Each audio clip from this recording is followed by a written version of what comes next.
All right.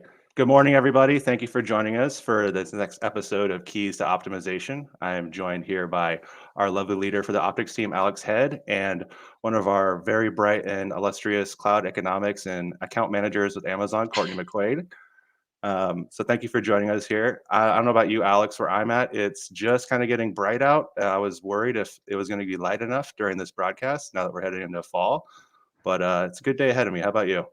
That's Seattle. That Seattle fall I do not miss. No, Atlanta is bright. You don't have to worry about that one. But no, it's a good morning, good week, and I'm excited to have Courtney as a guest today. Thank you. I'm excited to be here. Awesome. So, Courtney, well, I'll give a little brief. So, Michael Biddle and I have worked together for the last 2 years. I lead the optimization practice for all of our strategic industries. And Courtney is someone that we work very closely with, and she is now an account manager within one of our strategic industries. So, she has been on all maps of the conversation. So, Courtney, do you want to give us your 1 minute origin story, who you are, what Yeah. you're doing here? Yeah, absolutely. So, hi, everybody. My name's Courtney McQuaig. And as Alex and Mike said, I've been with AWS for 2 years now, formerly as a cloud economics program manager, and on a team that is a strategic team that works to support our global financial services customers. That could be with creating or implementing a cloud financial management program, really just to help them ensure that they're cost optimized and that they're successful at adopting AWS services at scale. So, in that role, I had the benefit of working really closely with customers, account teams, as well as all the amazing two pizza, three pizza teams here at AWS and subject matter experts. So, I'm really happy to be here today. Moving into a new role as an account manager, but obviously still getting to hang out with some of my friends and talking about one of my favorite things, which is savings plans.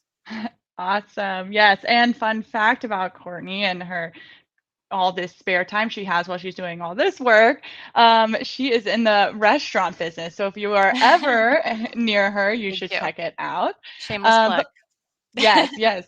But like Courtney said, we are going to be talking savings plans today. And this is something that we've gotten questions about consistently throughout us doing keys to optimization. Um, I'm going to just start. Well, first off, if you have any questions, always feel free to put them in the chat. Tell us where you're joining from. It can be any and all. And if we don't know the answer to it, we will figure it out for you and let you know after the fact. But kicking it off, Courtney, can you just give the basic gist of what are savings plans? Yeah. So savings plans were rolled out November of 2019. And what this did was it allows customers to be able to look at their compute usage by how much they're spending per hour and make a commitment up to a certain amount where they would receive a discounted price. So this is, say their compute spend was $20 an hour. They could commit to $10 an hour and they would save get a discounted price up to that $10, and then the remaining 10 would be charged at the on-demand price. So again, a lot of, I know the key word here is flexibility when for customers. Instead of needing to sort of manage reserved instances on a one-to-one, it allowed for more flexible usage across compute. Awesome. So, Courtney, like we said, you've been here for a little while. You've seen a lot. What are some of the top trends or kind of things that jump out to you with all the different customers you've engaged with as you talk savings plans? Yeah, it's definitely been an evolution, right? So since they went J or GA, initially customers like, hey, this looks really great, but what does it look like in practice? So initially we saw customers that were, buying a 1 cent savings plan and things like that. But what really led, I think, to the rapid adoption is, you know, the ease of use, again, not having to manage at an enterprise level different reserved instances. So the trends I've seen since they've really started, taking off would be customers evaluating if it's going to be a 1 year or a 3 year term, what that purchase cadence is going to look like. Are they going to evaluate on a monthly, a quarterly, a yearly basis to make new commitments? What their coverage preferences are? Do they want to be at 80%, 60%? And then, also from a purchase model strategy, centralized, decentralized, or some combination of both. How about you, Biddle? What are you seeing on the streets?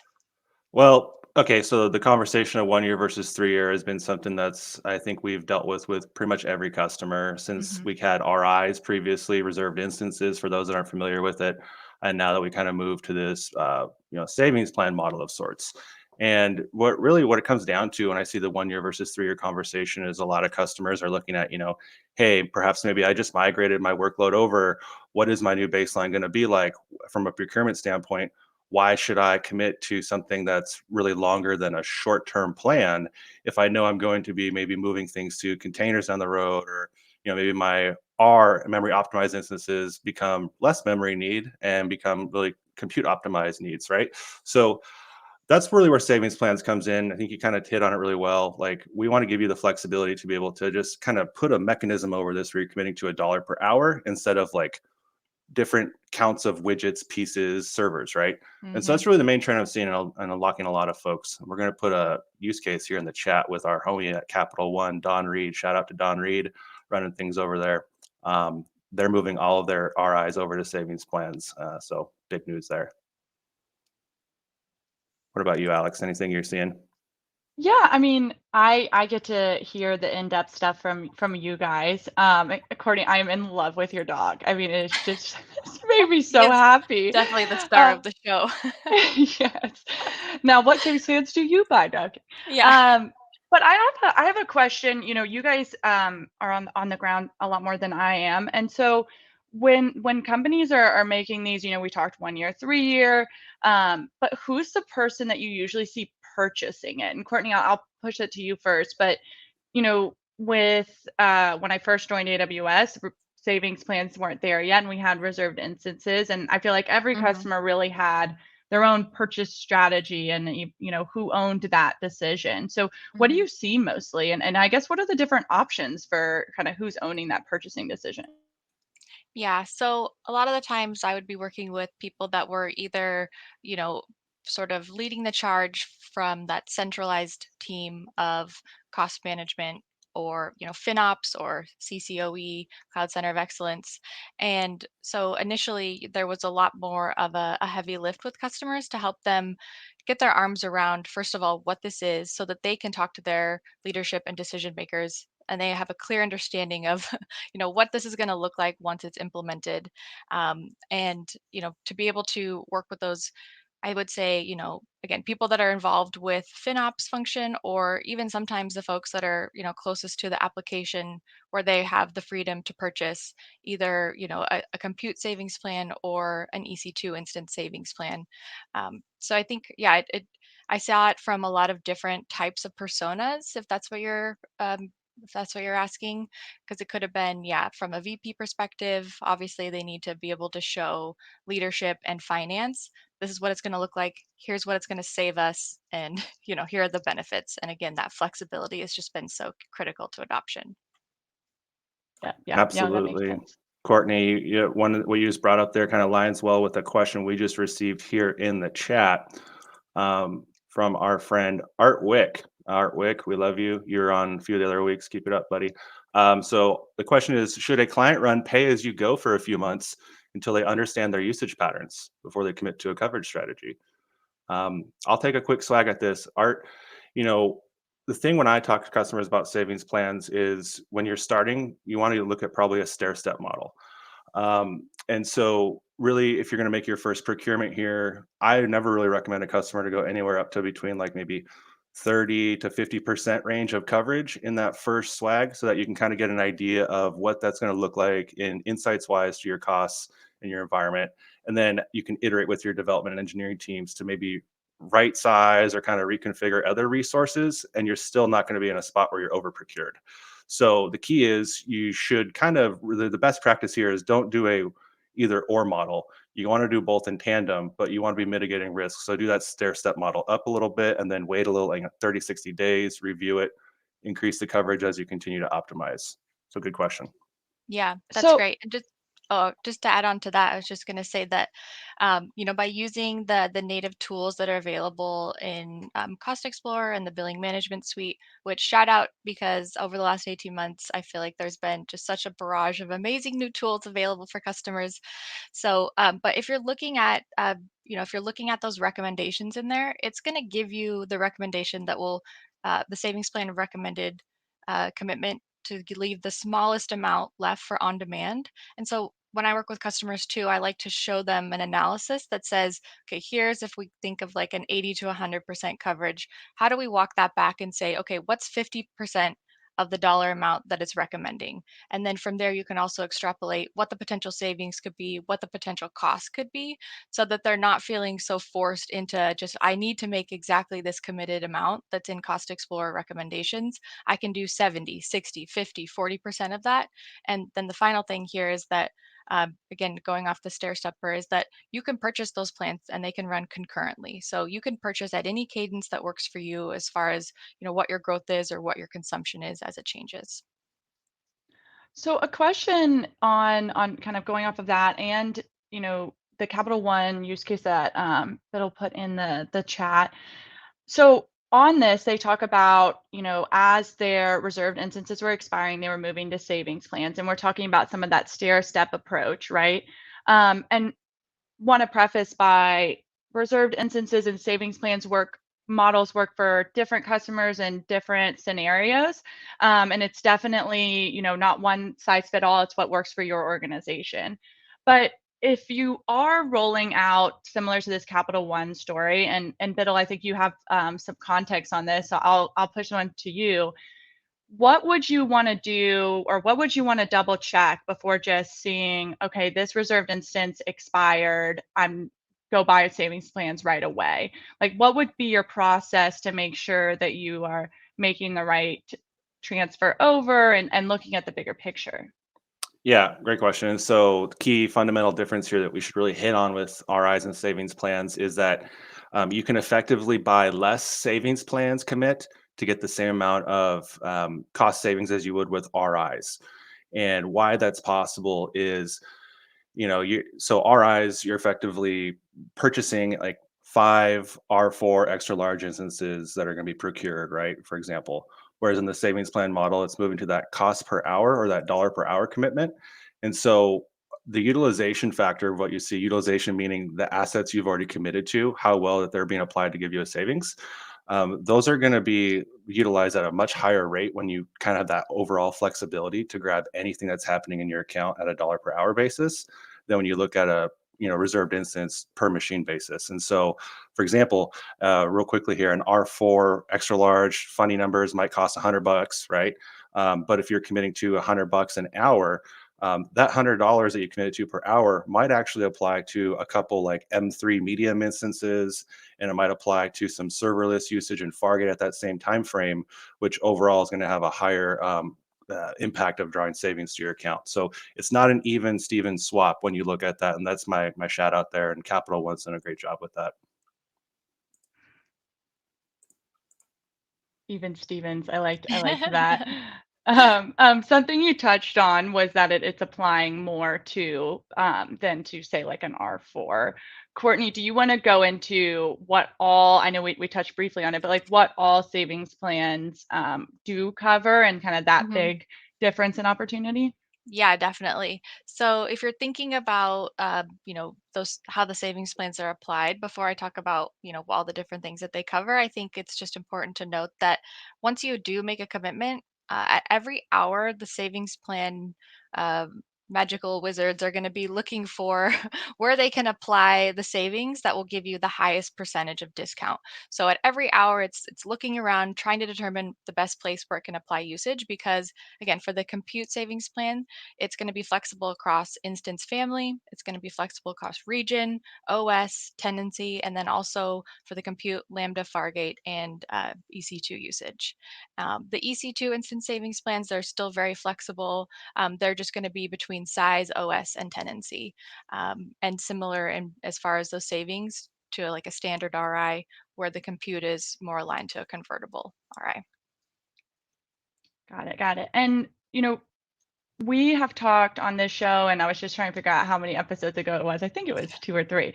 Um, but we talked about, some of that low-hanging fruit on what you can do to optimize and make your environment more efficient. And Biddle, one of the things that you touched on in the past was scheduling and kind of scaling, right? And so that you don't always have load on 100% of the time. So if you are doing that as a way to optimize, what approach would you take when you go to look for savings plans? Yeah, so we're going to put a little blog post here in the chat in a moment. But what I do, there's a great filter view I like in Cost Explorer where you go ahead and sort by usage type group, EC2 running hours, and then you can stack by instance type over a time period. Let's take 90 days here. And then I look at it at a daily view and an hourly view. And what's really nice about that hourly view is you can actually see broken down like each hour, my low point, my lowest common denominator over a 90-day period might be $5 in compute usage with AWS, right? And so when in that situation, if $5 is your lowest common denominator per hour, maybe you have some swings and peaks where you're spending upwards to like $10 an hour. I would go to procure to something like $3 per hour to start, right? Kind of just come, like I said, come to that roughly 50% coverage point of your lowest common denominator, get that in there. Data is showing you don't really swing below that point anyways. And just wade into it. And then as you really start to evaluate the growth models for your business, what was maybe 50% coverage today, most likely going to be something decayed down to like 20 or 30% coverage 6 months to a year from now, especially if you're in any sort of model where you're kind of in a user acquisition mode. So what might look like it's somewhat risky today, if you know you're a business that's growing consistently, it's really just an arbitrage at that point. Yep. Yeah. Yeah, no, that makes sense. I also just to as a reminder, we are watching the keys to AWS optimization, and today we are talking everything savings plan. So make sure you drop your questions in the chat for us. It can be anything and all, and if we don't know the answer to it, we will make sure to figure that out for you.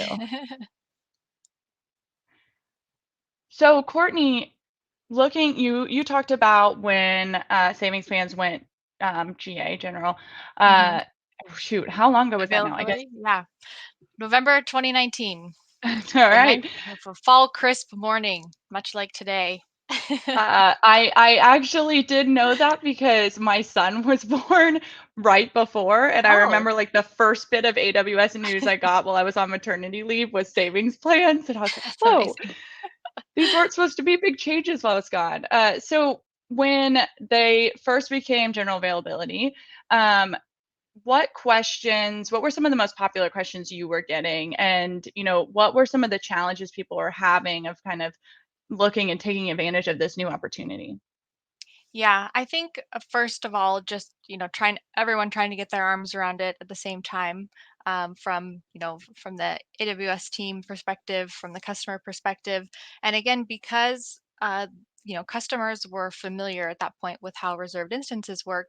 Anytime you introduce something new, there's going to be some kind of a gap there, but really I think they wanted to just understand if it acted as advertised, to say that talking through the flexibility key points. So what does that really look like when the rubber hits the road? And as I touched on a little bit earlier, customers were purchasing those really, really small amounts, like a 1 cent amount, just to see how it is applied. And I will say though that for enterprise customers, or customers that have maybe multiple payer or a lot of linked accounts, there was a lot of questions around what this looks like, from how are we going to charge back, show back when it comes to the cost governance piece. If you're purchasing at the master payer, how is it going to come down to in the dollars and cents when applied to those different linked accounts? Because I think that's the other thing to cover here, is that yeah, when you're purchasing, from that central perspective where it filters down to those other accounts, again, as it's looking for those places for the highest percentage of discount, customers wanted to know, okay, so what happens for the usage that isn't getting covered by that compute savings plan purchase there?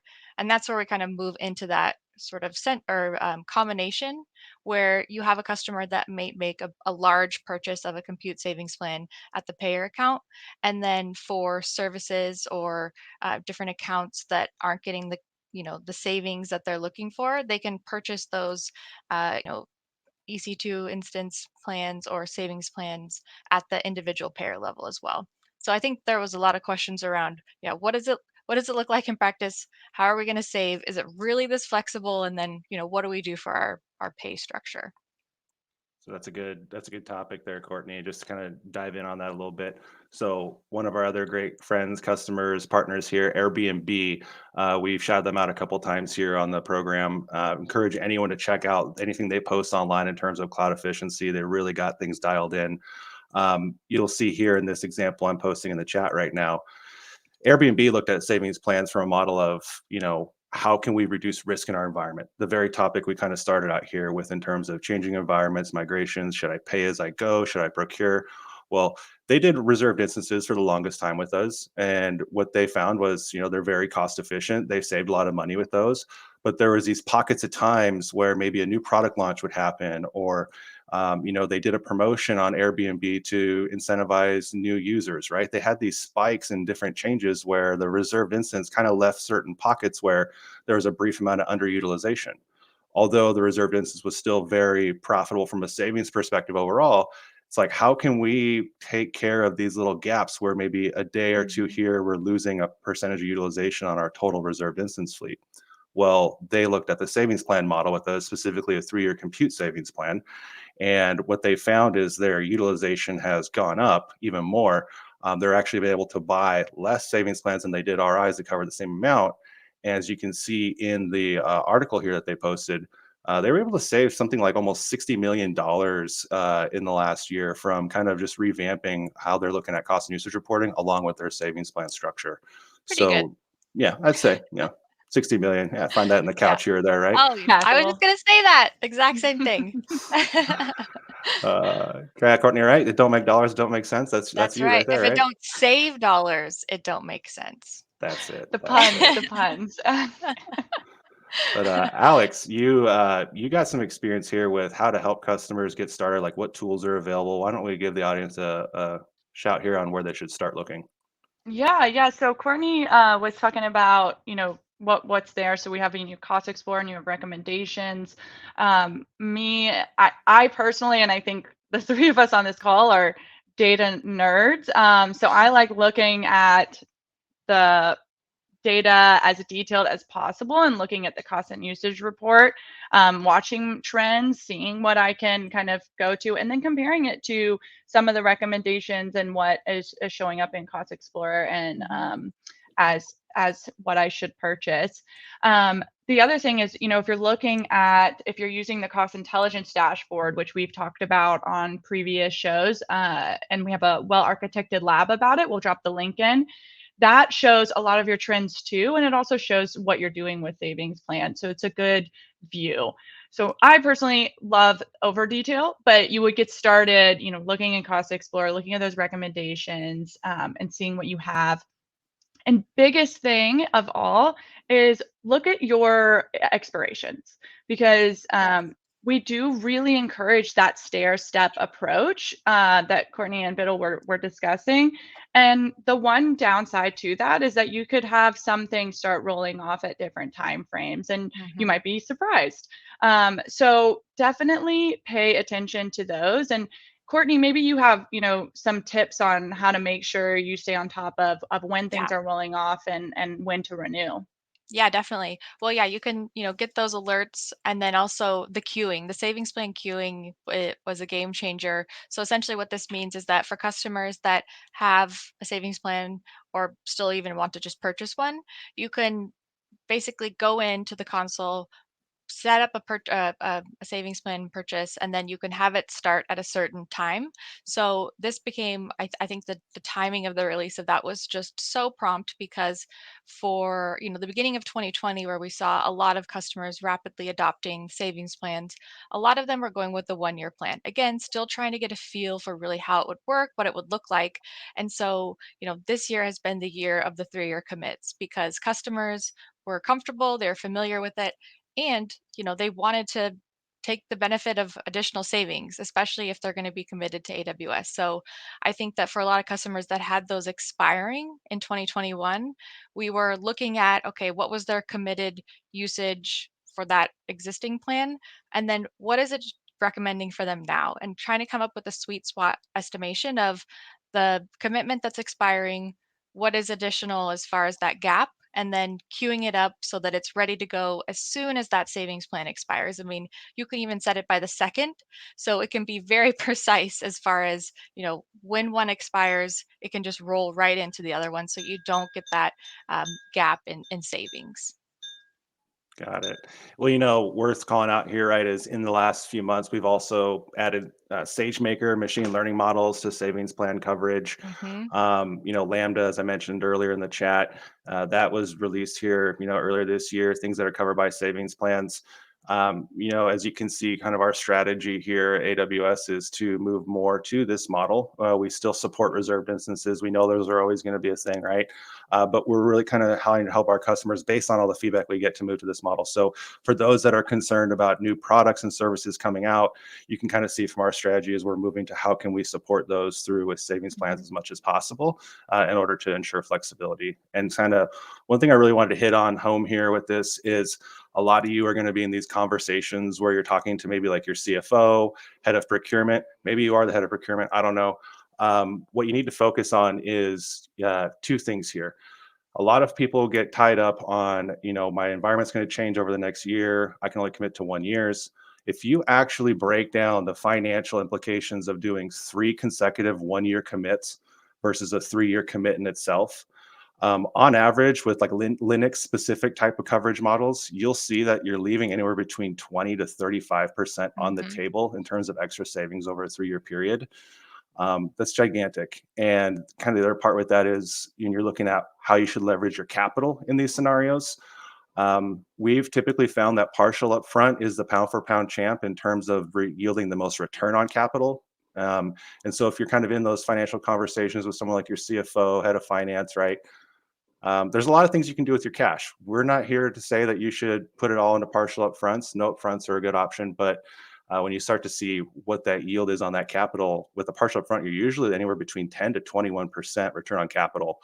And most of your other options in investment markets are going to range anywhere between like 5, 6, 7% for bonds, other things you can do in that time frame as a finance owner. So do consider that in your process. Yeah, and I'll jump to just add to a little bit of that, but that, there's a comment in the chat about, AWS is releasing things. How can I commit to 3 years? But I'd say that's kind of the beauty of savings plans because it's compute across, across the board. So it really gives you that flexibility of, when new instance types come out, or if you want to look at some of the serverless compute options. And I think that's really important. And I'd also, one thing that I always touch on whenever we talk about optimization opportunities is savings plans, especially how we display them when you're going into Cost Explorer and recommendations, you can see exactly what you're saving. So it's an amazing thing to go back to your leadership and say, maybe you're growing or you're have 5 new workloads, so your cost is kind of up and down and up and down, but you can concrete go in and say, hey, last month we saved X dollars with savings plans. And so it's a really easy, and you don't even have to do math to do it. It's just right there. But so that would be kind of my big takeaway here. And I know we're getting towards the end of time, so I'll go to Courtney of, what's your biggest takeaway if someone took one thing from this last 30 minutes? Yes, I would say if you're not using savings plans, definitely evaluate them. There's so many great resources and a lot of other tools and tricks that we have that could help you make that decision. As the group has said here, you're, it's such a flexible and easy way to save money, especially for usage and consumption that you're going to have. So again, if it don't save dollars, it don't make sense. That's why we keep you here, Courtney. Just kidding. So yeah, no, everyone, thanks for jumping in here. We got another show coming on here on the AWS Twitch in a few moments, but we want to give you just again, thank you so much for joining us. We've seen the audience grow since this has started, and we want to help impact your finance as much as possible. Next week, we're looking at doing an episode on CloudWatch metrics. So Ooh. we'll do a little bit of a deeper dive there. Maybe we'll rip open my console, show you what's going on under the hood. I Ooh. don't know. Things will get weird, but Custom yeah, it'll be fun. logs, APIs, Yeah, alarms. I'll definitely tune in. Thanks for having me. It's been great. I really Thanks appreciate for it and joining us. could talk about savings plans all day. awesome. Well, good journey, everybody. Go make some money, save some money. You know the drill. Finish your week strong. Yep.